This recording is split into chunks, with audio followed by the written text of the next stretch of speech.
We're here with Lucas Chappell Oh, yeah. and also here with Rob as well. Ooh. So today we were going to have a chat about the Raw event last night, first of all. Lucas, what did you think of the show overall?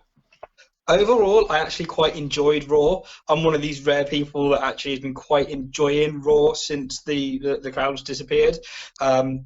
It's not without its faults. Some of the faults are quite glaring, but the good that I take from it is I think Drew McIntyre is a fantastic babyface. I like that AJ Styles is back, even though I maybe wouldn't have brought him back quite like that. I like that the TM61, the Mighty Don't Kneel stable that used to be in New Japan and Shakira are sort of on TV again now with MVP as the manager. There's lots of little good things peppered on Raw. There's also a few problems as well. So it's a mixed bag for me. I have heard it's drawn the lowest rating ever for a Raw. Do we know what the rating was? Well, I don't know what the rating was, unfortunately. No, I can try and find it for you online. I only heard this afternoon, shortly before we came on, that it was the lowest Raw rating ever. Let's have a look. Here we go. Lowest Raw rating ever. Why do you think that is? I think people don't know that wrestling's on. I think people assume that WWE have done the safe thing, the mature thing, not put on any shows. Because why would there be wrestling on when everything else on the planet Earth has stopped? So people just assume. And also, for a lot of people, the lack of crowd really does take away from the experience. And for a lot of people, the audience being there ruins the viewing experience. Me personally, I'm not bothered. I know a lot of people, that's the deal breaker, and they just don't want to watch wrestling with no audience, and I can understand why. I find it a little bit weird. Watching it for a crowd, though. I mean, you know, what you're watching it for, really. You know what I mean? It's okay, fine. It gives it a good atmosphere, but you should be watching for the matches, the storylines, and everything like that. That is the reason to watch it. I mean, it's difficult though, because the whole thing is, building heat, crowd react. How would you know when someone's really over when there's no one to react? So it's almost like kind of going in blind, and it's you can't really build heat when there's no one to build heat to. So some of it doesn't quite work. The audience adulation when someone gets a hot tag, that kind of thing. Adulation when someone gets a hot tag, that kind of thing. It falls a bit flat. There's certain things when I thought, okay, that was really good when I watched it, and I think, that would have been so much better with the crowd reacting, erupting, a bit of banter back and forth with the audience. So it does dampen it a little bit. But for me, I like, my technical wrestling, Daniel Bryan, chain wrestling, Drew Gulak, all that's been great. Aleister Black, he's been great. This wrestler's not placating to the crowd. I just like the actual sort of technical wrestling. So I've enjoyed that when I've had it. Angel Garza's been really good. That little stable with Zelina Vega I've loved. So there are really good positives. A lot of it, for instance, all Elite Wrestling's done really well without a crowd. But when you're doing sports entertainment, that's when it sort of falls a bit flat, because WWE is so, not cartoony, but it's quite contrived in a way. They sort of pause. Every wrestler talks with a certain rhetoric to pause to give the crowd time to go what, or to boo, or to chant, or to repeat things. And they're still sort of talking in that rhetoric because they're just not used to doing anything other than the sports entertainment formula, which isn't quite meshing with no audience. I think they need to freshen it up. They need to do something to make it different to what we've had before, because it's getting too monogamous, I think, a little bit. It's kind of, Seth Rollins is back in the picture, or he's battling for the title again. We need, it's a rivalry that goes on longer than 2 months. Back in the old days when it would be like a year-long rivalry where the title changed hands a couple of hands. Yeah. That's it. Keep plates spinning. So there's always one over-looming feud.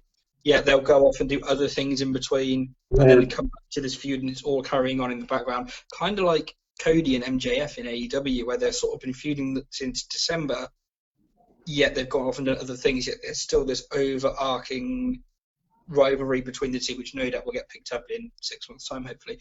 I like long-term feuds, long-term stories, so I completely agree there. Short-term, 1 month, 2 month things sometimes feel like a bit of a place filler. Yeah, I think the longer the feud, the more people will tune in because they'll know that they'll miss something if they don't Yeah, catch every single show. But at the moment, you're like, what am I going to miss? Like, yeah, definitely. I'm not going It's to miss also, anything. you've got to be careful because, like, remember Nakamura and Styles a couple of years ago? That's like a dream feud, and it went on for so long, and nothing really happened. So it's like there were Yeah, feuds. I think that fell flat from the beginning, to be honest with you. Even the match at WrestleMania, well, it was WrestleMania, wasn't it? Yeah. Yeah, first one. Yeah, yeah, and even that wasn't anything special. It wasn't what it could have been. No, because what they were doing, they were holding off. They say they start off with an average match, and then they build to the Start better off match. with an average down match the at line. WrestleMania. The problem is with that, though, what they used to do back in the territory days in the 70s and the 80s, the first match in the series would always be the best because Yeah. you'd sell the crowd then, you'd sell the audience, and they can't miss the next 5 matches. So really, the best match traditionally was always the first one, and the worst one was the last because it doesn't matter because you don't sell that match anymore. Doesn't necessarily need to work that way now because I personally think the last match should be the accumulation, culmination of the entire feud. So I like the last match to be the big blow off, the big payoff. I don't think that AJ Styles Nakamura feud has really had anything of that. It was just no investment. I like a long feud that keeps you invested and grips you and goes in different directions. Like James just said, you feel like it's must-see TV. Like if you miss Raw or SmackDown that week, you're going to miss a match or a storyline angle that was integral to the story. Something to really grip the audience. And with all these new wrestlers coming up from NXT, with other people being quarantined, a lot of people are tuning in. You know, a few years ago, they had Randy Orton, John Cena, Sheamus, all these big, larger-than-life characters. And now they've got Angel Garza and, you know, Vink and Thorne. And I'm not saying anything against Vink and Thorne. They're a great tag team this week. Cedric Alexander, again, nothing against these guys, but they're not big household names that, oh, I've got to tune in tonight to see Angel Garza. Got to tune in tonight to see what whoever does. You know, even Aleister Black, I love him to bits, one of my favourite wrestlers. But not many people are tuning in because they've got to see what Aleister Black does tonight. Probably going to be a squash match that he wins. Not that interesting. yeah. I think he needs a feud more than anyone. He Definitely. needs some form of story with a good, decent ending. Yeah. Which I think is him facing the Fiend. That's what I think they should be building to. Mm-hmm. Maybe it might even happen in Money in the Bank. The Fiend might end up ruining the match for him, and that could come out of nowhere. They're two really dark characters, and they've got this whole "who's going to knock on my door" versus the whole "I'm knocking on your door" thing. So yeah, exactly. They're both dark. What I would like to do is keep them separate for a while, just because I don't want either man to take a loss for at least like maybe 6 months to a year. So I don't want to then put them in a position where one of them's got to lose. I'd like them to go on winning streaks for like a year or so, maybe longer, and then it's something like WrestleMania. They have this big match with all this momentum behind both of them, because at the minute neither of them have that much momentum. Obviously Bray's got WrestleMania behind him, but before that he'd had a couple of losses, or at least a big loss to Goldberg. Aleister Black, even though he's winning, it's not like he's got like loads of like big momentum of beating big stars. I'd like to see them just keep winning against big names, really. Just put them in feuds. What's Andrade doing right now? Can he not feud with Aleister Black? The only thing is, they've got Andrade with Garza and Theory. Yes. They're like a full stable now, so if you did that, then who's going to help Aleister Black? Yeah, that's a point. Would it be Rio and Rey Mysterio, maybe? This is a point. And have a six-man that way. Six-man match that way. There was a decent little six-man between that stable and, was it Rey Mysterio, Apollo Crews, this was only last week, and another babyface. And it was a really good match. It was fun. I just want to see more of these guys, together. The problem is it's not must-see TV. Remember that, like Austin and The Rock and things like that, where you'd be terrified of missing Raw because what's Austin going to do to Vince McMahon? What's The Rock going to do to Triple H? We don't have anything like that now, where people have got to tune in week after week. And what you don't have anymore is what they should definitely have: cliffhangers at the end of. They used to do that every week. or seemingly every week, whether it was, but have that. Give people an excuse to tune in the following week. What you have now, you have maybe wrestler A attacking wrestler B. That's it usually. It's usually, and that's normal. And why does that make me want to tune in next week to watch that? The problem is what they used to do. They used to make like individual stars that you wanted to tune in to see that particular wrestler. But now the appeal, they think, is WWE itself. So you don't tune in to watch, I don't know, Brock Lesnar versus Drew McIntyre at Hell in a Cell. You tune in to watch the Hell in a Cell match. Yeah. You don't tune in to watch the wrestlers. You tune in because it's WrestleMania. Yeah.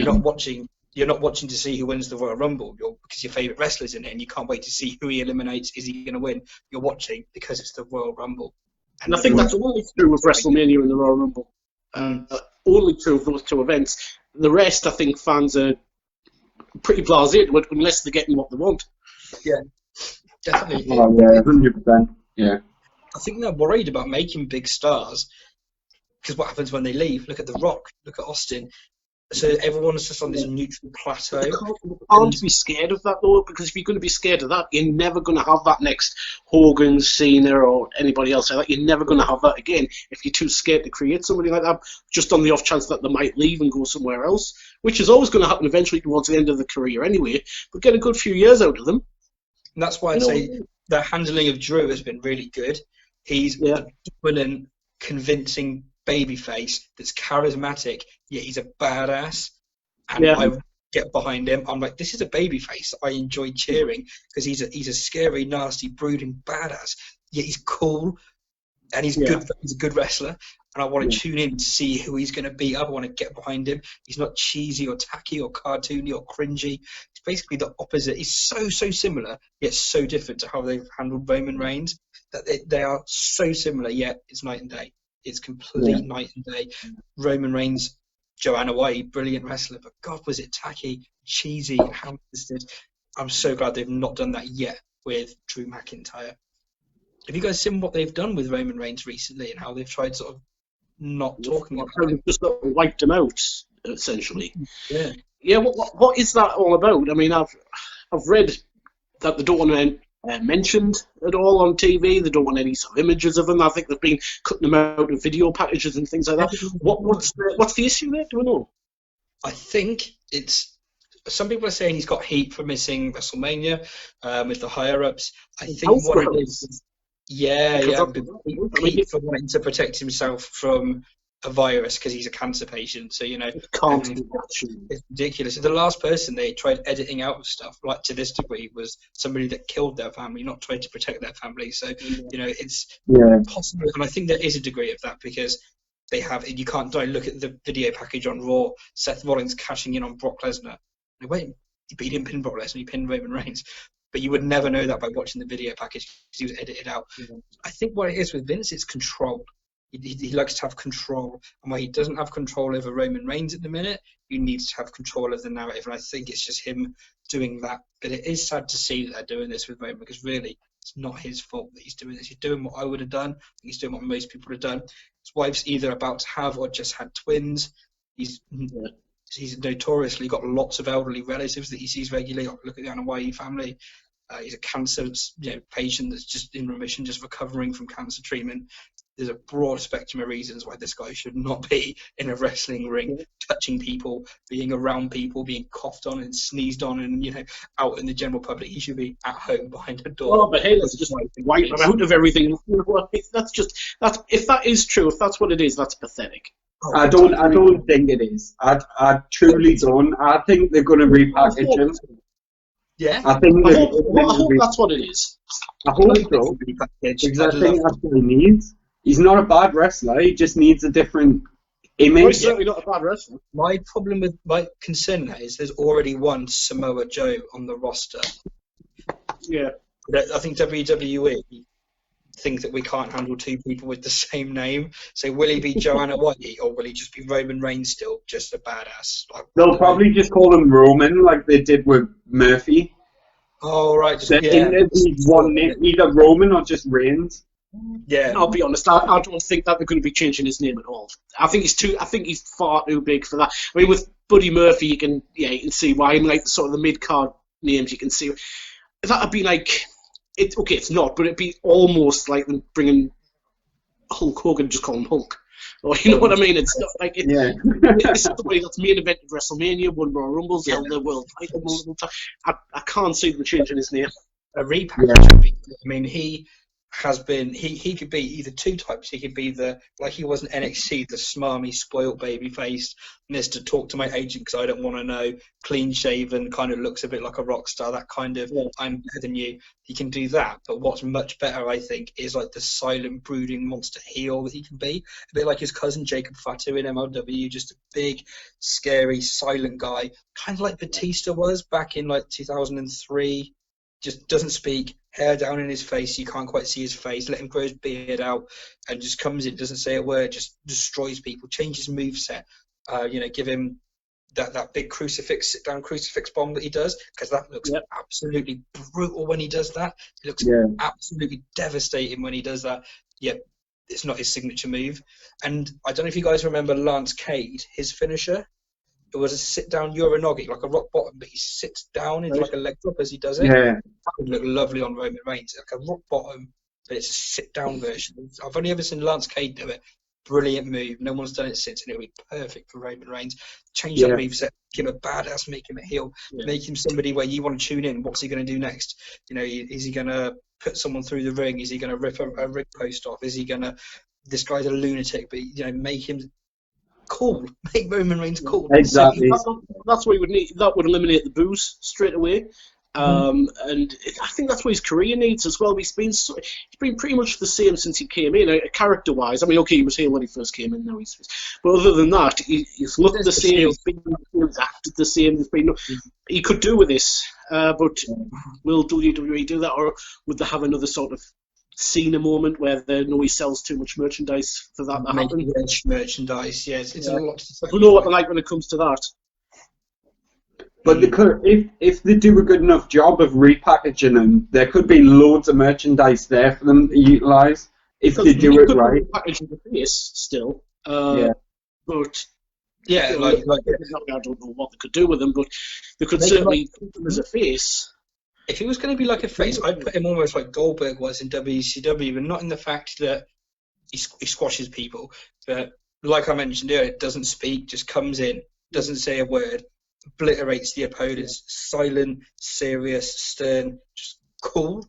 Everyone's like, because the model that could do this guy is absolutely silent but deadly, that dark, brooding kind of like not like Aleister Black dark, but just kind of someone who's a bit like, I'm trying to think of someone like a good comparison, just like just like any like who? Sorry. Thing when he first became the Crow character in WCW. Yeah, something like that where he just comes in. And obviously, not the face paint or anything, but have that sort of thing. Then let him grow his beard out, maybe put him in. Make his character more mysterious. He's been away for a while. What's happened to him? That kind of thing. He comes back, but you don't have to turn him heel for him to be that. And then still sells merchandise and still does that for WWE. So. Yeah, I'm happy to see that. Hopefully we get Roman Reigns back and it's not them pooing all over him and being petty, because we're talking like this. We're doing notes because he missed WrestleMania. That's that. Probably. Yeah. I really hope would WWE be petty and cruel and spiteful and possibly like not WWE like shame their employees? No, of course not. It could be their way of showing that no one's safe. Yeah, that's a point. Like they might use him as an example and say, look what he's done in the company and look how easily we've just cut him out of everything. Yeah. Could be. It could be, but I mean, would they really want a cancer survivor to use as an example? I mean, that's yeah. You know what I mean? That's not exactly good PR, It's a bit low, isn't it? Yeah. I don't think that PR could get any worse from 2020, to be honest. So. What are you guys thinking about this weekend? Obviously, we've not seen SmackDown yet. This is going out live on a Wednesday. It's NXT tonight, which is going to be awesome.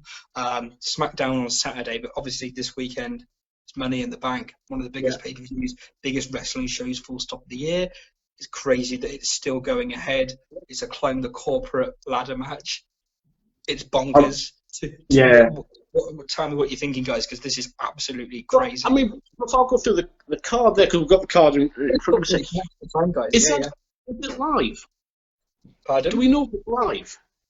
I don't think so. But the match itself has already happened. It's pre-recorded. That's already happened. But the other matches, are they going out live? Do we know? So I think what we're getting a live pay-per-view, which is gonna and then throughout the show they're gonna show us, because both ladder matches, women's and men's, are happening at the same time. It's like gladiators, like first whistle, second. But I think because that story of them going in the building, climbing all the floors, canteen, gym, office room, getting on the roof, I think that's probably going to take over an hour. So I think you're going to see the beginning, and then now back to the arena for Braun Strowman versus Bray Wyatt. And then anyway, let's see how they're getting on over at WWE headquarters, and by then they'll be in the. Do you think? Yeah, I hope they do it like that, where they keep cutting back to it, because that could be quite good, to be honest. Yeah. I mean that makes more sense, especially if it's pre-recorded, so they can sort of take it. But yeah, backwards and forwards, a little bit like sort of WrestleMania 12, the Hollywood Backlog Brawl, where they sort of cut between it, and that was good the way they did that. So if they did it like that, where they go back and forth between the live broadcast and the pre-record, and we've got it. We've got Mr. Tim Strange live in the studio here. It's his bedtime, so he can go away. Where was I before that? Before that interruption. Yes. So yeah, I think that would be good if they sort of went backwards and forwards, pre-recorded to the live, because we've got some good. Apart from the Money in the Bank match, we've got some good sort of singles matches as well on there. It's going to be a good show. So is this coming from the Performance Centre, do we know? Or? Yes, it's going to come from the Performance Centre. I think, we'll talk about the ladder match last, but yeah, the other matches are all going to be, like Raw, SmackDown, NXT have been, from the PC, in front of no audience, that like WrestleMania was, really. It's going to be like that. And like WrestleMania, there's going to be this cutting to, obviously, in WrestleMania, these other matches were, they weren't headliners, were they? One was headliner, one was second headliner, but disappearing off to go to some crazy cinematic weirdness, and then back to the empty arena for. Well, yeah, I mean, I think that would definitely work. I mean, in terms of the cinematic matches, you know what my view was on the Boneyard match. You couldn't get away with that at all. But the Funhouse match, loved. That's weird to me. I thought if you wouldn't have liked the Boneyard match, I know, but I think the Firefly Funhouse match was even more crazy. Well, I think that was it. It was just so far removed that I could get away with it, you know. Right, It wasn't a straightforward match. But I guess with the Firefly Funhouse match, you're not even meant to think that it's a real match. I mean, it was a match, but it wasn't. Whereas the Boneyard match was presented as, now we're watching a real fight between AJ and The Undertaker. Yeah. It's just done with a fancy camera. So, yeah, I get what you mean. I see what you mean. But I won't say this yet, actually. I'll save this point for when we're talking about the ladder match. Speaking of Money in the Bank, where is Becky Lynch, and why is she not defending? She's not on this one. The reason, apparently, is because they've been wanting to focus on Charlotte Flair on Raw with the NXT Women's title. Why they couldn't do that on NXT, I'm not sure. But basically, they're focusing on Charlotte at the minute, and they don't want to oversaturate everything with too much of one thing. I don't know if women's matches is one thing, because there's also lots of men's matches on the card. So I think that's probably WWE's accidental sexist way of looking at things, because as inclusive and equal as they tried to be, it is a company run by men in their 60s and 70s. So it's probably one of these accidental sexism things where not unless we have a really. We've got two women's storylines going on. We can't have a third. Yeah, not unless we have a really early cash in on the Raw women's title side of things. Becky Lynch comes out to speak, then whoever won the ladder match cashes it in. Have you seen what they're doing on Raw next week? Becky Lynch, they've sort of spoiled that it's going to be a Raw women winner, because on Raw this week they said, next week on Raw, Becky Lynch returns to confront the Money in the Bank winner. Oh, So really? yeah, it was that was a little tiny like 4-second clip on Raw, like I did a little So vignette. that means it's going to be someone from Raw that wins it? And surely it's got to be, hasn't it? Because if it was a SmackDown one, then Becky Lynch wouldn't care because it's the other show. So they've sort of Can the given. winner got to not be Asuka, sort of hasn't just it? challenge for the title of their choosing anyway? So if a SmackDown wrestler wins that, can she not just choose the Raw Yes, title? you can, yeah. She did. Yeah. But to be honest, looking at the SmackDown competitors, you've got Carmella, Dana Brooke, and Lacey Evans. They've already said that they said a while ago that Lacey Evans won't ever face Becky Lynch again after that feud. Oh, They said that ages ago, didn't they? I forgot. Yeah. Oh God, don't remind me. Oh. I've just So it remembered would mean it would either be Oscar Baszler or Nia Jax. I think Asuka's winning. I don't know if Nia Jax wins, then takes the title off Becky. You could have Nia Jax on Raw and Tamina on SmackDown, both champions. Yeah, that's the point. Which I think Vince wanted, didn't he? At one point.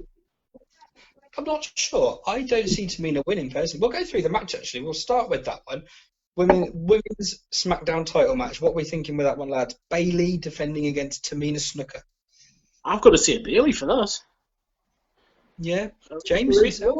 I think Tamina will win, but I think Sasha Banks is going to play some part in that match. Of course. I think he might turn against Bayley in that match. Yeah. After the title. That's a point. That's a good one. I think Bayley's probably retaining, but I think it's going to do what James said. And even though Bayley retains, it's chipping away at the friendship. And there's going to be another wrinkle to this. Because ever since, like, especially at WrestleMania and ever since then, they're still friends, but there's always this, like, friendly rivalry, animosity, little things chipping away at the friendship. And I think because that's got to lead to a title match between those two, hasn't it? Eventually, maybe at SummerSlam, I would think. That's what they're going to. Yeah. They're going to that at SummerSlam, I think.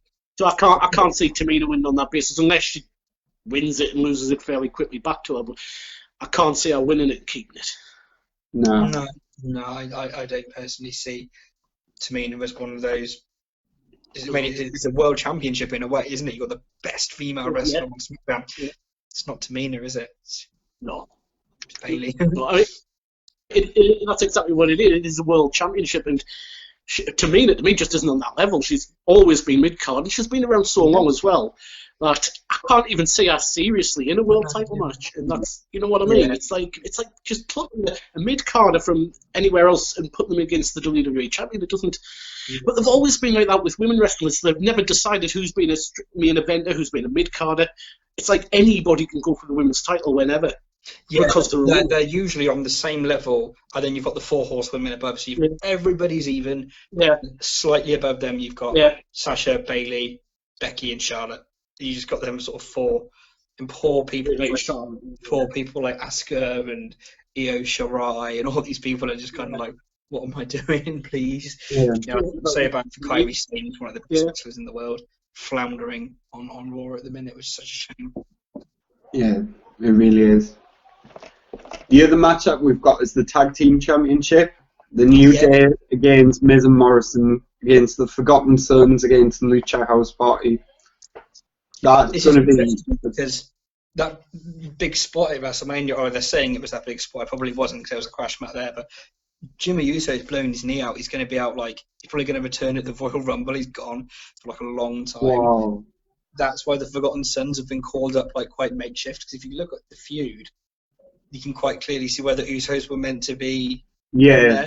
And now they're not. So that's a shame, but it has given a good opportunity to guys like the Forgotten Sons, who I admittedly wasn't much of a fan of on NXT. Couldn't get behind them, couldn't get in. I didn't get what they were meant to be. Turns out they're all former soldiers. They're like Marines, like jaded Marines, military guys. I thought they were meant to be Sons of Anarchy, like bikers. Completely misunderstood. And until this very second, that's what I thought. Didn't get the gimmick. It's not.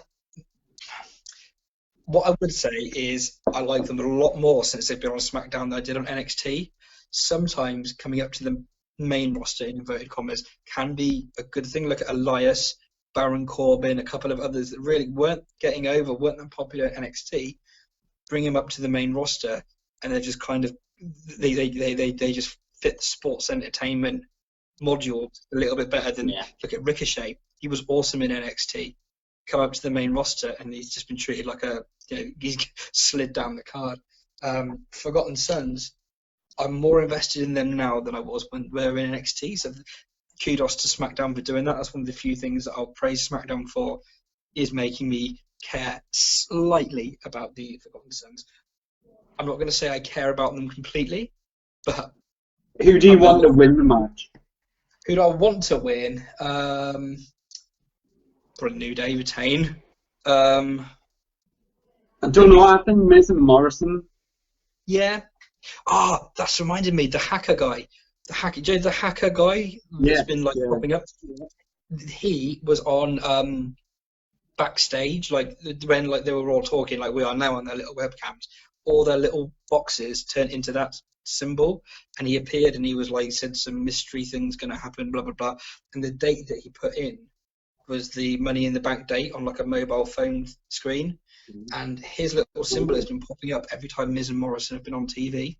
So I think at Money in the Bank we're going to get something in that tag match, because he's been throwing his little symbol up on TV around this tag storyline, and now on stage, like we are now on a split screen, cameras go, and then he appears and he's some mysterious rubbish that he spills out in his disguised voice, and there's loads of clips of different things, and one of them is him entering a password into a mobile phone screen.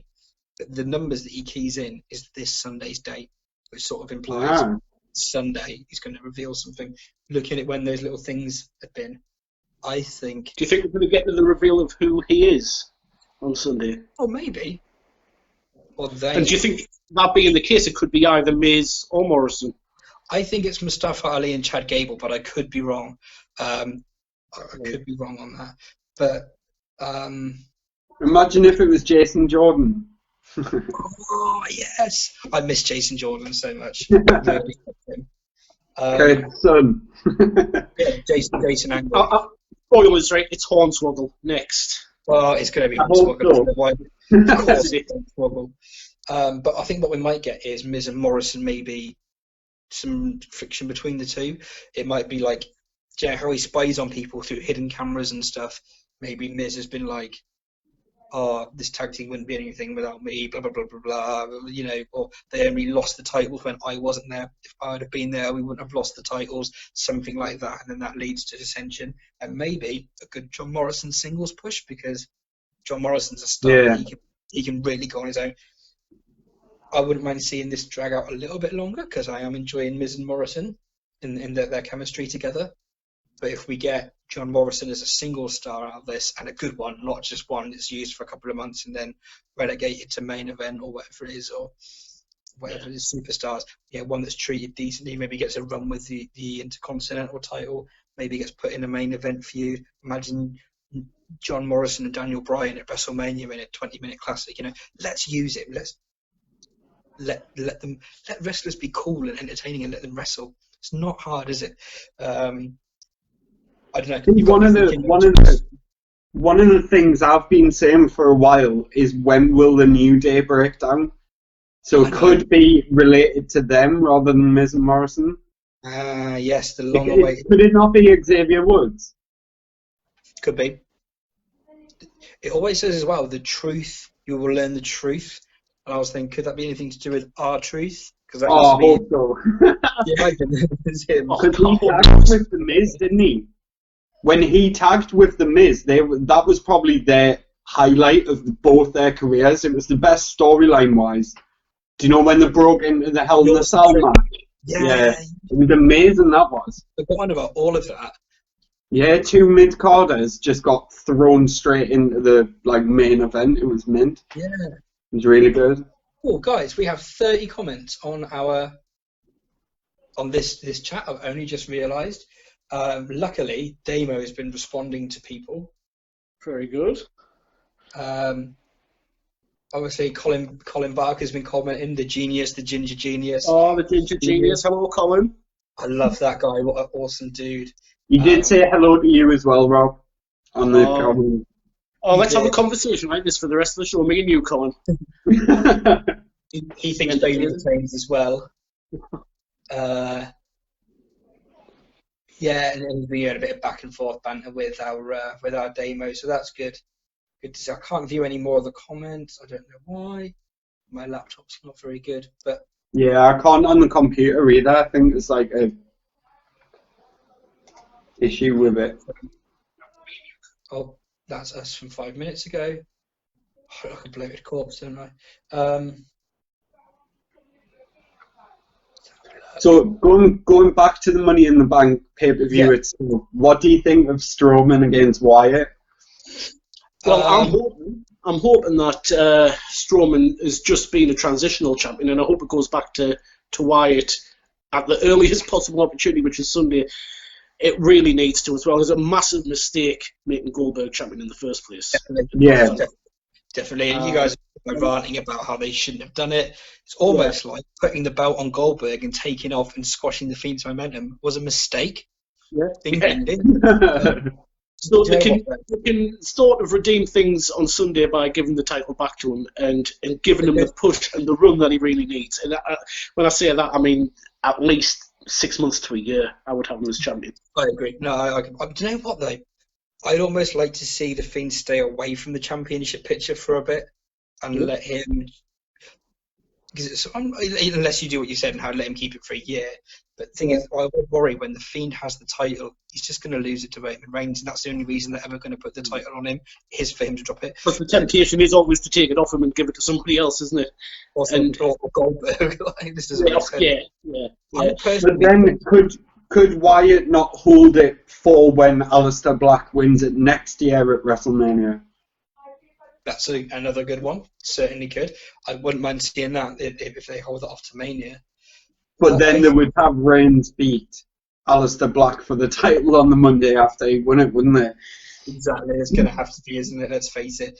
I think Strowman's going to retain, and then that's going to lead to the Fiend snapping, Bray Wyatt snapping and becoming the Fiend, and then challenging him at the next pay-per-view, Extreme Rules, in an Extreme Rules match. But this time he's the Fiend. And this time when he's the Fiend, he finally beats the man.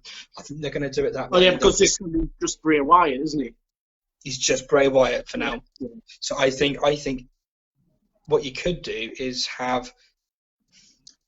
I don't like doing screwy finishes, but have a screwy finish so Strowman retains, but it isn't Bray Wyatt's fault that he's lost, and then maybe Bray Wyatt could go off, and then. You could have babyfaces interfering is a bad booking thing, because why would a Gallian, good guy babyface interfere in a match for no reason? So maybe Bray Wyatt's beating on Strowman to the point where a babyface needs to interject and split them up, and then that causes a DQ, so Strowman retains. And then the next pay-per-view, Wyatt goes off to get his own back on that babyface. Then you go back into the feud, keeping the plate spinning, but this time he's the Fiend, and that's when he picks up. So drag this out over 2 weeks, like James was saying, long-term story where they go off and do things, come back, and then this time, after settling the score from the screwy finish last time around, this time now he's the Fiend instead of Bray Wyatt. He finally beats Braun Strowman 2 months down the line. That still gives you a month or two for him to reign until he finally loses the belt to Roman Reigns at SummerSlam. Oh, definitely. I'll go with that. I'd be quite happy to say that, actually, because I think he does need to win the title as the Fiend rather than sort of. Yeah, I agree. I think if they do that, even if it's at the next, which is the pay-per-view after Money in the Bank? Extreme Rules. Extreme Rules, yeah. Extreme Rules. So I mean, it could lead to something there. Could lead to some kind of gimmick match there, couldn't it? So as the Fiend. Yeah. Maybe another fun. Comments on there saying he should do a Sting from the rafters. I assume that was about Roman Reigns. Yeah, like the dark brooding, And, James Barris has said, "Oh God, make Roman the second Undertaker." Not personally what I would do, but he has made an interesting comment. Actually, James Barris has said, "Being the Elite is a million times more entertaining than Raw or SmackDown." Sometimes actually, well, he'd know. Sometimes it is Sometimes it is. Yeah, it's sometimes them being silly and just mucking around and being just honestly having fun with wrestling can be more entertaining than a contrived scripted promo that someone's mumbling through. And you know, the elite sort of whole shtick isn't always necessarily my cup of tea. Sometimes I like it to be taken a bit more seriously than they take it. That being said, people genuinely having fun is always going to be more entertaining than contrived Raw, the Raw, yeah, and then Monday Night Raw, which isn't always fun. Well, The last match that we've got, I say last match, it's before the Money in the Bank matches, which I'm sure we'll pull apart as well. The last one's McIntyre-Rollins. I can only see this going McIntyre's way, really. Oh, yeah. They've got to let him keep it for a few months at least. It's the best I thing. hope you can't. I mean, when was WrestleMania? Sort of beginning of April, wasn't it? Yeah. Yeah. Yeah. They can't do this to him at the minute. And what benefit would that be? They take the belt of somebody who's been building like McIntyre for all these months just to give it back to somebody like Seth Rollins who doesn't need it. Yeah. Also, the difference between Drew McIntyre's big win at Mania and Strowman's is you could probably get away with Strowman dropping the belt in an empty arena in a month or two, and his whole title reign nobody actually saw. You can't do that with Drew McIntyre because he's such a good babyface, because he's such a believable babyface and a badass babyface. You need that big pop in front of a crowd. I think the big pay-per-view when they do a comeback to arenas, whether it's SummerSlam or Survivor Series or even if it's WrestleMania next year, I think you need a big Drew McIntyre victory and tease the crowd with a false finish so everyone thinks Drew's going to lose on his first night back in front of an audience, and of course he retains by the skin of his teeth, and there's going to be a huge ovation, confetti from the ceiling, balloons, the works. What we should have had at WrestleMania, basically. I think they're going to want to recapture that moment in front of everybody, so I don't think they're going to squander that stupidly at the first hurdle. Yet it's WWE we're talking about, so yeah. So I don't really trust anything, but I mean, I'll give them enough credit to say that McIntyre is going to retain on Sunday. Yeah, I think I'm going to do the same. I'm going to correct this, aren't I? Yeah, okay. I'm going to do the same. You going for a retain as well, James? So 3 retains. Yeah, 3 retains. Got to, hasn't it? Just can't see any circumstance. So what I'll do is the women's Money in the Bank match. We've got Baszler, Jax, Oscar, Dana Brooke, Lacey Evans, and Carmella. Lovely. So Carmella won it last time. Last time, did she, or the time before? I think it was the time before. The time before, yeah, but she has won it before. Is she the only one that's won it before? When was the first one? 2017 or 2018? Oh, I'm going to have to get the old search engine up. But she's the only one that's held it before, I'm sure. Out of them girls, yes, she is, yeah. Oh, who do you think's going to win? What are you expecting from the match? Well, for me, I'm hoping it's going to be Shayna Baszler. I love Shayna Baszler. I think she's brilliant. She brings air of legitimacy. Again, a real badass. I like Shayna Baszler. I don't know if Vince McMahon likes Shayna Baszler. I don't know. She would work with the briefcase, wouldn't she? Yeah. Is it not too soon for her, though? Do you not think? Maybe. She's got time, I think. If they overlooked her this one, she's got time to come back from that. Yeah, you're right. But you've got people like Oscar. I think it would mean more to Oscar's career than it would Shayna's right now. Also, yeah. Imagine Oscar with her crazy ranting and raving in Japanese with a briefcase in her hand. It would just be so entertaining, so charismatic. That would really work. Her coming on the commentary desk on Raw with all this "Horaya," Yeah. I can't do her accent very well, so I won't try.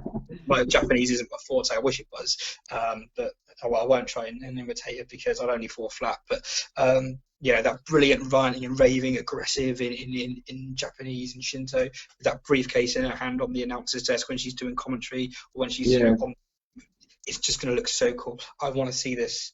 I definitely want to see. I think it definitely comes down to those two, though. I mean, it's 50-50 for me. It's going to be one of those two. What about Nia Jax? And then Nia Jax goes into a feud with Becky Lynch. I think You Baszler and trust Oscar, Nia Jax? Like, Baszler and Oscar are going to team together against Nia Jax really early on. Ah, right. People pin down on one of the floors and then make their way to the top. Do you think Nia Jax is going off the side of the building? Just from the roof. Do you think I could see them doing something like that, but not necessarily with Nia Jax. To be honest, I wouldn't put Nia Jax in any kind of position where she can either hurt herself or hurt anybody else, and she's capable of doing both. I wouldn't put her anywhere near the women's title. Is she the one getting stuck in the lift then? Hopefully. We're just the whole in the left, isn't it? Do you think the Yeah, women's for match our own sake and for our opponent's sake. do you think they're going to because obviously the matches are happening at the same time? Do you think they're going to interact with each other? The women are going to bump into the men. Oh, yeah, Yeah. because that's the only way it's happening, isn't it? Because they can have that moment where the two matches meet at a certain point, probably about halfway up the building, maybe towards the top. But yeah, they're definitely going to have that moment where the men and the women are going to it's going to be. I don't know how they're going to do it, but they're definitely going to meet at some point. It could be the moment where Otis is on one side of the ladder and Nia Jax is on the other, and they just lock eyes at each other with the briefcases above them, and then start fighting each other for no reason at all. Good one. Do you know what I think is going to happen? They're all going to be fighting in the lobby, and they all go for the stairs, except Baron Corbin, who makes it into the elevator. But then the elevator jams the whole way through, so they're all fighting up the 10 stories, and the whole way he's stuck in the elevator. But then the twist is right at the end, in the culmination of the match. The elevator finally lands on the 10th floor, and he gets out, and probably ends up winning Money in the Bank. But he's actually been trapped in the elevator the whole time. Or when he gets in the elevator, Elias is in there, stood in the elevator waiting for him, and then they start grappling, and that was the one. Yeah, I mean, they've got every opportunity to be as creative as they like with this. So I hope they take every advantage of this, because we've never known any match like it before, ever. No.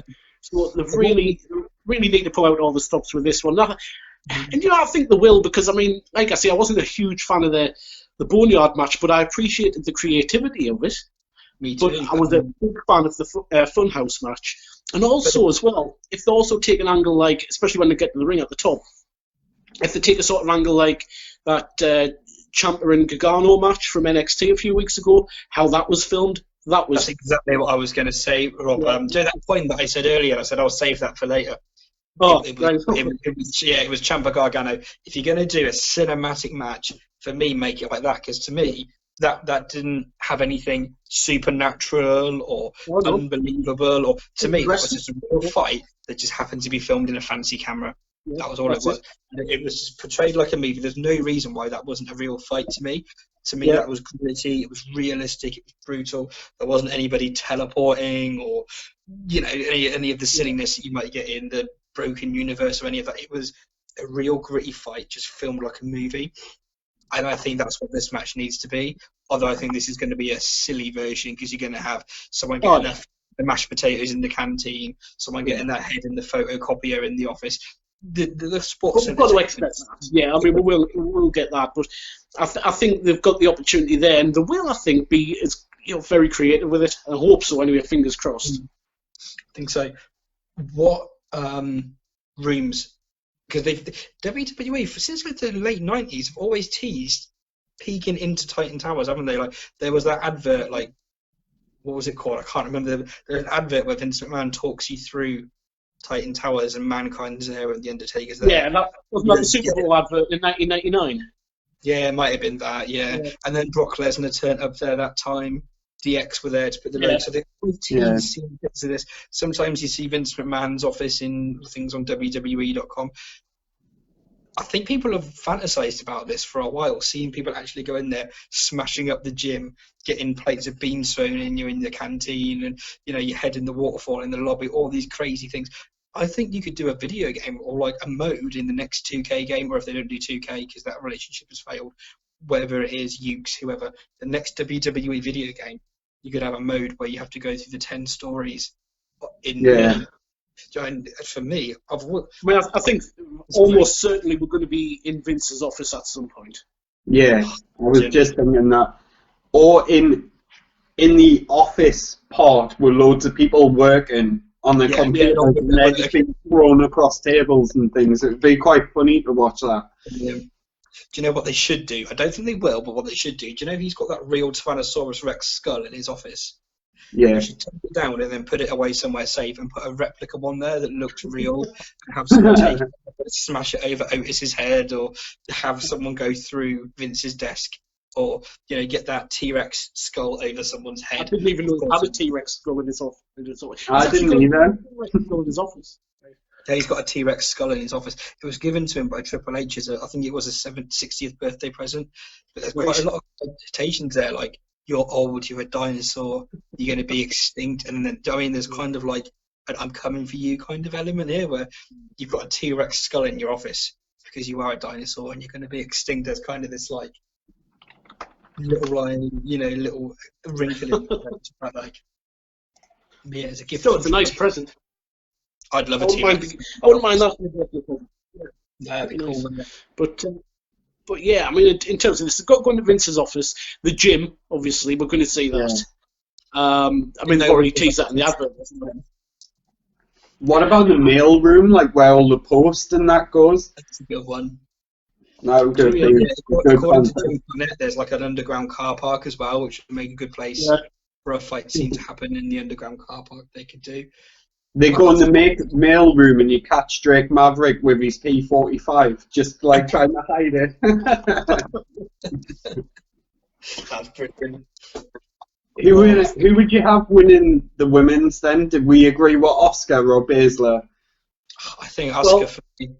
I love Baszler. I think it comes down to one or two of them. I think maybe, I mean, I was saying Shayna Baszler, but you've pretty much sold us on Asuka there because, yeah, it doesn't really harm Shayna Baszler not to lose this, or not to win this, but for Asuka it can do her the world of good, because if you remember where she was a couple of years ago, especially when she just come out of NXT, or even in NXT when she had that massive winning streak, and then she just became another wrestler, essentially, for the last, 2-3 years? However long she's been on the main roster. So I think this could be a way of putting her back to where she was. So I would like to see her win it now. Personally, I wouldn't like to see win it as Nia Jax. I don't think she's done anything to justify being in there. Lacey Evans is good. I do like her. So many people before it starts. Well, yeah, this is it. And James was watching. I can see him join the chat. No, I agree. Yeah. No, it's So Lacey Evans. I can't see Carmella winning it again. No, not again. I don't think there's any reason for her to win. So it comes down to me, either Shayna Baszler or Asuka, and I think pretty much now that you're Asuka, I'm gonna say that. Yeah, I think that as well. Yeah. What about the men's side of things? You've got Daniel Bryan, Aleister Black, Rey Mysterio, King Corbin, Otis, and Styles. Oh, do you know what? I would love, even though it's not going to happen for Otis, I would love to see that. Yeah. For me, it would be brilliant, that would. For me, yeah, but I can't see it doing it. Heel. So, a smarmy, sneaky heel. So, for me, it's got to be AJ Styles or King Corbin, for me. See, I think Aleister Black is going to get it. I love Aleister Black, but I can't see him carrying the briefcase. I think he's someone. If Aleister Black wins, he's not sneaking up on someone and cashing in. He's challenging someone at. I challenge you at SummerSlam. I challenge you at Survivor Series. He's not sneaking up on anyone. He's a face-to-face. He's a hard, tough badass. He's not going to sneak up. Whereas I think Baron Corbin and AJ Styles, could King Corbin be the first person to lose it twice? Because that would be even better. Yeah. I don't think Baron Corbin is going to be WWE champion. I think he's a brilliant heel, actually one of the best in the business, but he's mid-card for me. For me, a lot of people see him less higher. For me, I don't have any interest in seeing him in the main event scene. I think last year was proof that that's not organically getting over with the audience. AJ Styles, on the other hand, I think is superb. I think he's one of the best wrestlers ever. And I know he didn't want to be WWE champion last year because of the travel and the toll and blah blah blah blah blah blah. That's why he dropped the belt to Daniel Bryan before. But that was a couple of years ago now. Maybe he's rejuvenated. He's well enough to, mentally to be WWE champion again. I mean, if you look at everybody in the match, I would say the only person whose career would benefit from this would actually be Otis. Yeah. Nobody else would benefit. Rey Mysterio's a 25-year veteran. He wouldn't benefit from it. Daniel Bryan, AJ Styles, nobody would actually benefit from it more than Otis would. And it would be a massive elevation for Otis to win that. And obviously, like King Corbin, he is mid-card, but I could see him going above that.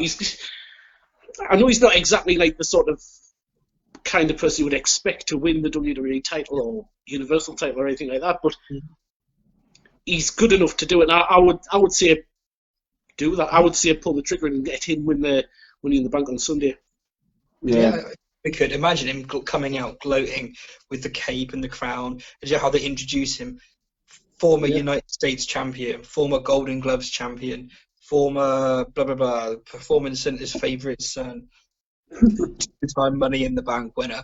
Can you just imagine him coming out with the crown, the scepter, the briefcase, the cape, just gloating, smiley, horrible heel. There's so much you can do with that. So I agree. I think with him and McIntyre as well, they could have a good feud. Yeah, I've never seen them wrestle each other. Actually, that's a good point, James. That would be good. Have you noticed though what WWE tend to do when someone's a replacement? They don't normally win. Like, not if it's a genuine replacement because they're replacing someone injured or wellness violation, suspension or something like that. The person that's the replacement normally ends up winning. And again, that's AJ Styles, isn't it? Replacing. And I think maybe that's why they made the big song and dance about him coming back on Raw. Yeah. I think that maybe that is just the win on Sunday, but who knows? I mean, that could have just been just to bring him back. But my pick. Well, it's not really a pick because I can't see it happening. But the one that I would like to win is Otis. That's who I'd like to win. I would love to see Otis win. It'd be so much fun. What he could do is have Rey Mysterio win, who's a babyface on Raw, and Apollo Crews comes back, who apparently they're planning on turning heel. So it should have been me. It should have been me. I never forfeited the match. I was injured, and then obviously maybe hits Mysterio with the crutch or something, and they go off in a feud between Mysterio and Apollo Crews, which, let's face it, would be kind of cool to see.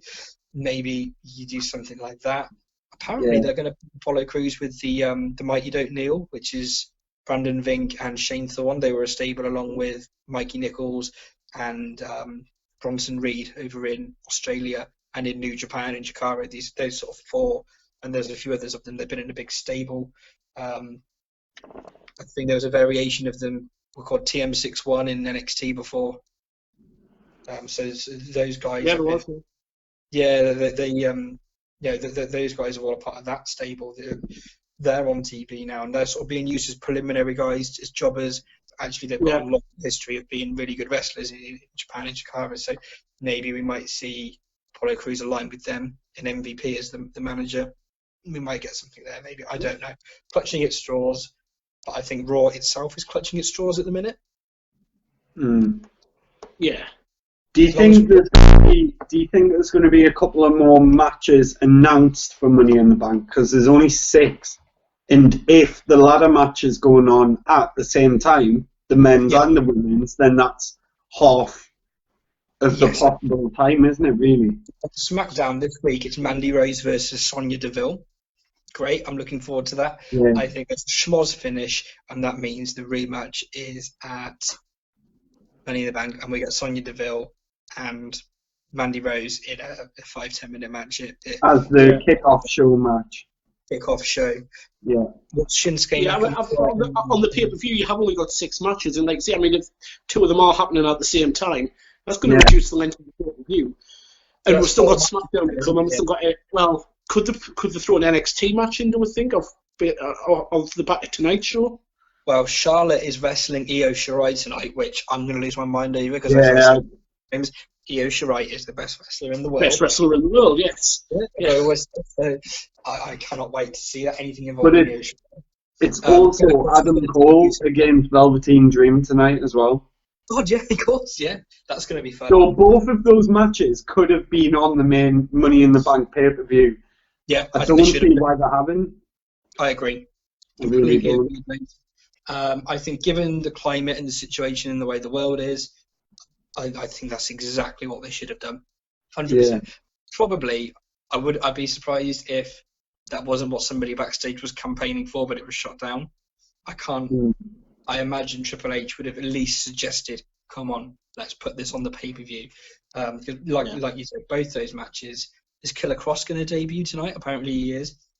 They could have done that in the pay-per-view maybe. If I'm trying to treat NXT as equal as Raw and SmackDown and as a third brand and not below those guys, let's maybe see them start to integrate some little bits and bobs on the pay-per-views. Why not? Because if people see this on the pay-per-view, they may go, oh, I'll tell you what, I'll tune into NXT on a Wednesday. You never know. It could be WWE trying to keep down the numbers for the pay-per-view in terms of people in one place at one time. Because the tag team match is 8 men in a 20-meter radius, you know what I mean? Yeah, and then they've got the other matches. But with the Money in the Bank ladder matches being away from the Performance Centre, that would have given them the opportunity to have a couple of extra matches. Actually, at the Performance Centre. Cesaro and Nakamura are a tag team at the minute. Those guys aren't doing anything. They're aligned with Sami Zayn, but he's quarantined, so they've sort of gone off with Baron Corbin in the last couple of weeks. Let's see them do something. Drew Gulak, who's tagging with Daniel Bryan most of the time. Bryan's in the ladder match, so can Drew Gulak not wrestle Nakamura at the show maybe? Yeah. You not wrestle Cesaro? I know he's wrestled both of those on pay-per-view recently. I think he wrestled Nakamura on SmackDown and he wrestled Cesaro at WrestleMania, but they were good matches. Let's just have that again maybe just to fill some time. Chad Gable and Mustafa Ali, who we say could be the hacker, could they come out and do something to kill some time? I think something with that hacker situation is going to happen that's going to take up not loads of time, but enough time. Yeah. Definitely. It'll be like watching a match, watching that. Yeah, like a good segment. Yeah. I agree, James. I think it will. I'm just going to quickly look at the SmackDown roster and just see if there's anyone glaring that we've missed off that's not in a match that really should be. Let's have it. Daniel Bryan's in the ladder match, isn't he? Yeah. Okay. Elias is kayfabe injured, so he could end up, like James said, turning up at the Titan Towers and attacking. Yeah, at some point during that match, he's going to pull up. Jeff Hardy and Sheamus, they've been building that for weeks. Yeah. Surely that's got to be there. Ziggler? Dolph Ziggler is... What are they doing with Ziggler now? Isn't he in the ladder match? No, he's not. No, Ziggler got beat off Otis for the spot in the ladder match. Well, he was tagging with Bobby Roode, but Bobby Roode is quarantined in Canada. You could do... You could have him wrestle Mojo Rawley on the pre-show, couldn't you? Tucker, he's kayfabe injured. Not unless they're going to do something with the 24/7 championship. Oh, with Rob Gronkowski. Yeah, because they've been a bit quiet with that since Mania. I think he's taking it to the NFL, and I think they're going to tease that Tom Brady is going to win it from him, who apparently is a big football star. I don't really follow American football. Oh, yeah, he's massive in American football. Yeah, he's like... I've heard of him, and I'm not really an American football fan. No, I'm not, to be honest, but I think what WWE are trying to get NFL to do is have the Gronk defend the title at NFL. I don't think NFL would ever touch WWE with a barge pole. I think as big as WWE is, NFL's like up here, and I think they would see it as like they sneer at WWE, unfortunately. You know, NFL's one of the biggest companies ever. I don't think they would do any silly nonsense with this 24/7 title. But I think especially as well with, I mean, even though it's not around anymore. I mean, they did also okay, technically they didn't, but they did launch the XFL this year as well. So would that play into the decision to not want anything to do with WWE? Quite possibly. Quite possibly. I wouldn't be surprised. Because it was revealed that McMahon did put WWE money into the XFL, even though he said that he hadn't. Yes, So from their point of view, it is XFL they're looking at as well, isn't it? So they possibly wouldn't want to do that. But yeah, I can see why WWE would want to do it from their point of view. It gets them exposure. I can't see NFL touching it at all. What you might get is Rob Gronkowski in the Fox suite talking about his upcoming game, and then one of the announcers pins him for something where it's defended on Fox TV away. Do you know what I mean? I think that's where they're going with it for now. Can't see it happening in the middle of the football field. Yeah. Well, can you imagine if they pinned someone in the middle of a football match? Like that'd be the biggest thing WWE has ever done. Would I be right in saying that's the biggest thing they've ever done in terms of a mainstream crossover, like in a football match, a real football match, real football? You could have it like at half time or a timeout or something like that, but you couldn't have it whilst the match. Half time entertainment, it would be seen as, wouldn't it? It'd be like how they have the music on during the Super Bowl. Yeah, I mean, it would be just something as seen as a sideshow. It wouldn't be seen as sort of serious or anything like that. You know? Like Jane said, it'd have to be after the game or during half time or something. But I can't see it happening at all, to be honest with you. But the more we talk about it, the more I want to see it. Oh, yeah. You know what I mean? Just about to say, could it be Vince McMahon's angle at trying to sell the WWE to ESPN? Could be. Who have a massive stake in American sports. A huge stake. I mean, I think, well, from what we said a couple of weeks ago, WWE are definitely selling the WrestleMania streaming rights to ESPN. I think we've seen WrestleMania on the network for the last time. I think next year we're going to be paying for it. Or if not next year, the year after. I think this would have been the last year if not for the virus thing. I think that's put everything back. I think when things go back to normal, that's when they're going to start exploring putting it on the... See, the thing is, though, we pay our money for the network, for things like WrestleMania. We don't want to then have to pay for other avenues. Well, this is what Michelle Wilson and George Barrios fell out with Vince McMahon about, because we've all now been preconditioned to think we're going to get a pay-per-view for $10.99 a month. Remember, you used to pay like 70 quid for a pay-per-view, and people still pay it for AEW. People will pay 70 quid for All Out and for Double or Nothing. Yet we've been preconditioned that if it's Backlash, I'm not going to pay 70 quid for Backlash. Whereas probably 20 years ago, you might have done.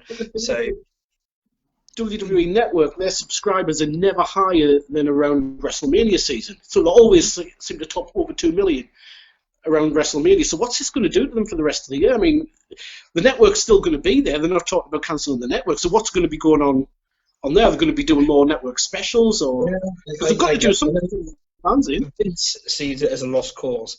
He's not interested in the network anymore, so the other directors are still hands-on with it.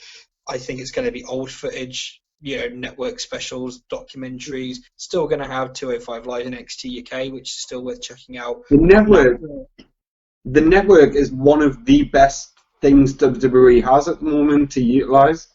They should have Raw and SmackDown live on there every week. Oh, that'd be brilliant. They'd lose a lot with advertising. I know, that's the thing. Yeah, but they should, shouldn't they? From a fan perspective, I'd love nothing more. You can't get rid of it because you're looking at things like Netflix, now Disney Plus, all that kind of thing, Amazon Prime. This is the way that people are watching the TV now, right? Every major is the future streaming's taken over. Streaming services. So every major company's got it. Yeah. So for WWE, if they even thought about getting rid of the network at any point, that would be a massive step back. I think they're going to put tiers. So maybe if you pay a tenner a month, you get what it is now. If you pay 100 quid a month, then you get Raw and SmackDown and NXT on there live. And I mean, maybe look, they do tiers, different brackets.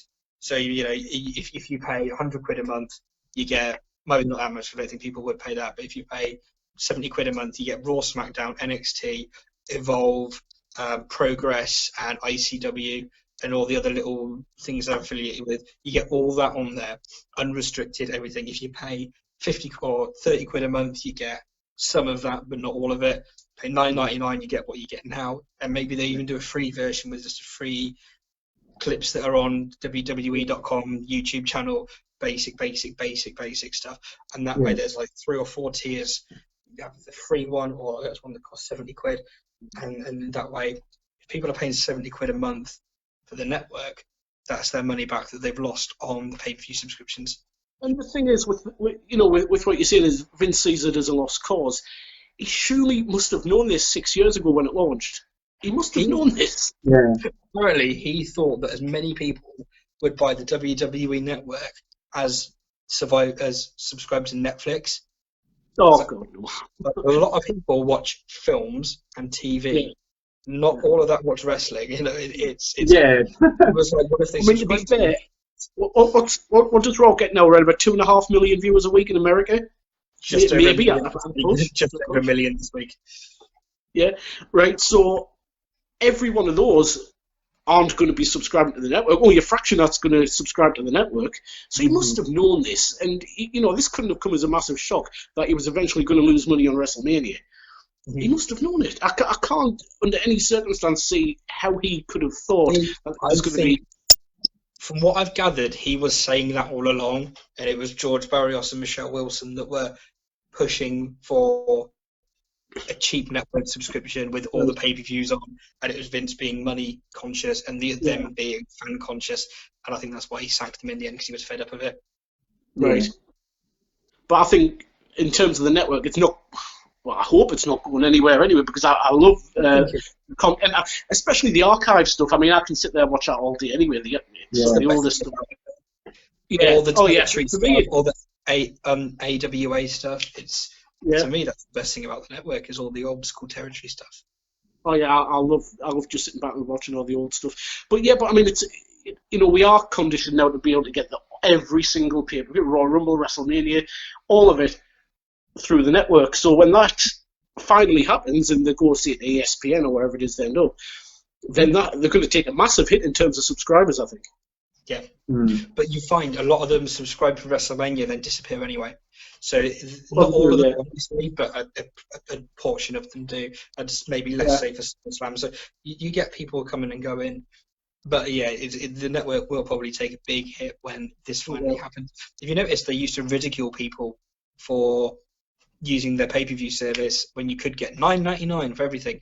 And now this week for WrestleMania, Tom Phillips was like, oh, you could get this on the network for just $9.99 a month. Or alternatively, of course, as you all know, there's the traditional pay-per-view method that you all used to use. Don't forget, you can do that as well. When was the last time they said that? It must have been 2013, 2012, something like that. Last time they plugged pay-per-view. And they were just slowly dropping little things here and there. I've noticed just mentioned pay-per-view is all right, isn't it? That sort of thing. I just think that's the direction they're going back in with WrestleMania. I don't think they will. I think they're just going to move WrestleMania from the network. Yeah, I think what you're saying is right, and I think the network in about a year or two is going to look completely different to what it looks like now, in terms of content and everything like that. Well, of course, all the archive stuff's still going to be there, I assume. I hope, anyway. But yeah, in terms of live events, I think you're looking at sort of more network specials than actual pay-per-views. I hope that's not the case, but I think from what we're seeing, I think that could be. I was saying before, like a long time ago, what they should do, I think, is they should do these shows on the network to honor the legacy wing, like do like a El Santo show just on the network, or a Rick Dozan or Luthez or Pat O'Connor or people like that, all these people that are in the legacy wing. To me, the legacy wing is like the people I really love about wrestling, and I just like to see them do tribute shows, special maybe tournaments or special events just on the network, so it's not convoluting the main TV show. And I've got a folder up on our images on our Facebook page, ways to honour the legacy wing, and I've sort of gone through each member of the legacy wing I think they could honour by doing it's usually a network show. I think they could do something like that on there. More Bruno Sammartino documentaries, more things about Jim Londos, people like that, people like Toots Monk, people like that. I think a lot of people watch that because when, like you were saying earlier, it's the retrospective stuff that gets watched. You know, Georgia Championship Wrestling, Mid-South, AWA, all these really fun old school territories, Memphis, CWA, stuff like that. That's what I'm usually watching on the network, and I think WWE don't like to admit anything outside their little bubble. Yeah. I think if they did, I think it would benefit them. Same as they've started to evolve on the network. Maybe ICW, Progress, these other companies that are basically feeder systems. I think they only put Evolve on there to rival All Elite Wrestling, Fyter Fest that time. Yeah. Still, it was something different, and I think that's what we're going to get. I ended up watching Evolve that night. Did you? I did. Only because AEW cut out a couple of times, and I thought, the hell with this, I'm going to watch Evolve. But I did once I'd watched both shows, I did prefer Evolve. And if they can do more things like that on the network, put Evolve on, ICW, as you see, because they have got deals with both of those still, I think still, anyway. So they could do more with that side of things as well, like show more sort of indie stuff. And I think that would do them the world of good, because you bring in another kind of fan, aren't you? Yeah, totally. Absolutely. No, you could do totally more with that. I don't think it's going to be the end of the network. I just think we're going to get a different style network. Yeah. What we've got. Look how often they changed the website. You know, I think it's going to be a similar thing. But just to go back to the pay-per-view this Sunday, Becky Lynch recently said about Vince McMahon demonstrated how to fall off of a tower to her, which sort of got people talking. Because you know how he always tries to show people how it's really done. Yeah. Is someone going to take a massive bump? If so, what's the bump? AJ Styles has been talking about throwing people off the building. That maybe might be a bit silly. But can someone fall off one of those big towers that are on the roof? Can someone fall down an elevator shaft? Can somebody fall down the stairs? Be thrown off a balcony? Do we think someone's going to take a massive bump? And who do you think is going to do the bump? And who do you think is going to take the bump? And what do you think is going to happen? I don't know. Could you get Otis a male? Yeah, and this is pre-recorded as well, so whoever takes it, they're going to be falling on a crash mat, aren't they? It's going to be edited. I mean, we can assume that. They could do something like when Big Show fell off the roof in WCW, but obviously there was a crash mat beneath it. But to me, that sort of injury, that's a hospitalization angle. So to me, that's what you do to someone who's leaving. Now, Rey Mysterio hasn't re-signed his contract. His contract's up in September. Right. I think whoever falls off the building needs to be written off TV for at least 6 months. I think if you come back the next week on Raw with a couple of bandages, it's a 10-story building, you know, with Hell in a Cell, with TLC, with Elimination Chamber, Inferno matches.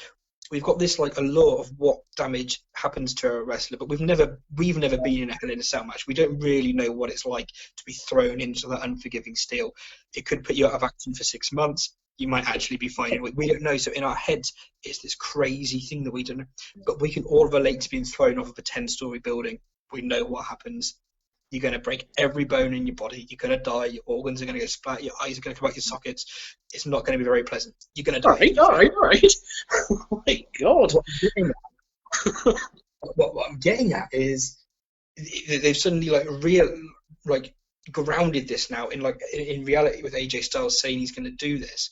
If they do it now, anything isn't going to be good. Anything they do isn't going to be good enough. Because unless it's writing somebody off TV, I don't know.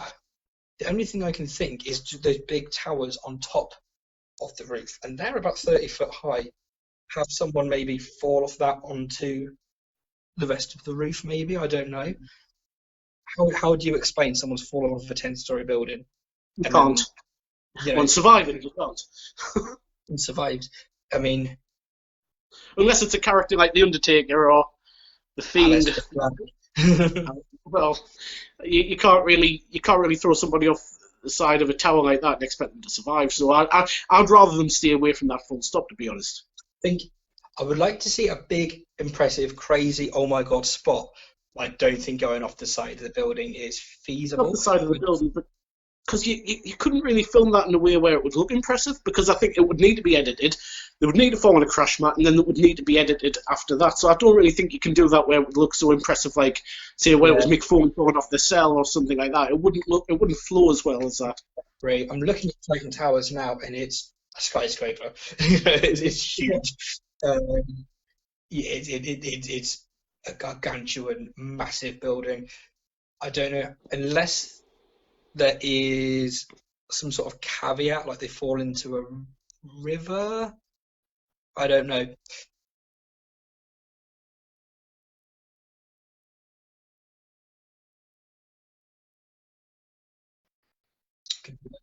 Maybe. I think someone's taking a big bump. I just don't know what it's going to be or why. But yeah, I think there's a reason why it's taking place on the roof, isn't there? So yeah, they're definitely going to be doing something like that. But yeah, absolutely. For me, they can stay away from it. I'm not interested because we know it's not real. We know it's not somebody actually falling off a building. So it's not like it's Mick Foley, as I said, falling off down in the cellar, or Shane McMahon falling off the top of the set, where that did happen. This isn't happening. We know it's not. So I'm not that interested. With no audience as well. Like who would that benefit when they could just have someone fall off the edge onto a crash mat, camera goes down like that, and lo and behold, they're splattered on the floor because it's been edited in that way. Like when Elias fell off the balcony a couple of weeks ago, or about a month ago. I don't know. My expectations are actually quite high with this, just because I'm excited. I want to see someone fall off. Otis do something crazy. I don't know.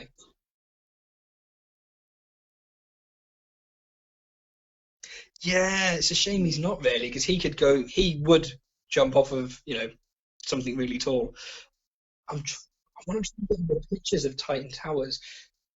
I'll tell you what there is. Or I'll work out what's going to happen. I think if you Google Titan Towers, you see it's a great big rectangular building, but on top of it, there's like another building with the WWE logo on, like a black box. Yeah, on top. yeah. It's probably a story or two high. Do you think someone's going to climb up? If people watching I forgot about that. Yes, I know exactly. We're talking about. Google Titan Towers, you'll see on top of the skyscraper there's another little building with the logo on. Do you think someone's going to climb up on top of that building and jump off it? Yeah, I've completely forgot about that part of the building. But yeah, you're right. Now, depending on where the ring is, because they are setting the ring up on top of the. It's going to be a ring. Yeah. I think depending on where that's set up, I think somebody could fall into the roof from there. Yeah, they're going to put a crane on the roof. I think someone's going to. How tall is that box? Do you think that's 2 stories? Do you think that's 30, 20 foot? Off the top of my head, I think it's around about that. Yeah, because it's that's the one with the massive WWE logo on the side, isn't it? Yeah, I think someone's going to get thrown off of that. I think that's a couple of stories at least. Yeah. Mm. I can hear you fine, Jack. Yes. Oh, really? Did someone comment in the chat on our Facebook page?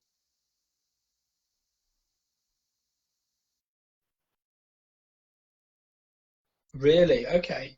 So for people listening in, James has just twigged that none of you can hear him. We can hear. So everyone watching this or listening over Radio Land, James has just worked out none of you guys can hear anything he's been saying. Me and Rob can both hear everything you say. What's that been for the whole hour and a half? James, come on into it.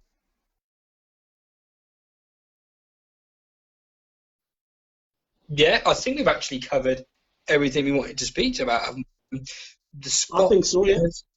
I'm buzzing, yeah. No, I think that's it. James, did you want me to repeat anything to everybody on your behalf, to anybody?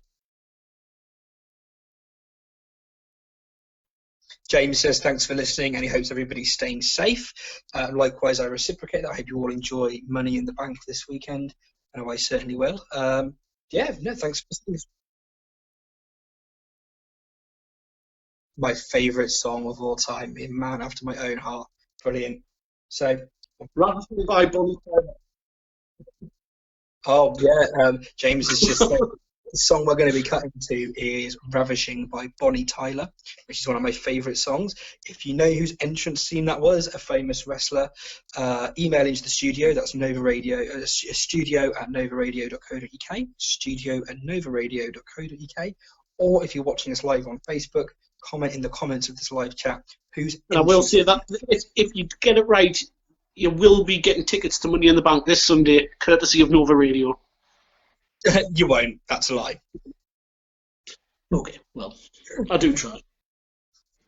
No, unfortunately, we don't have free tickets. But no, enjoy the song. Guess whose theme tune this was? I hope you enjoyed the pay-per-view this weekend as much as we're hoping we're going to.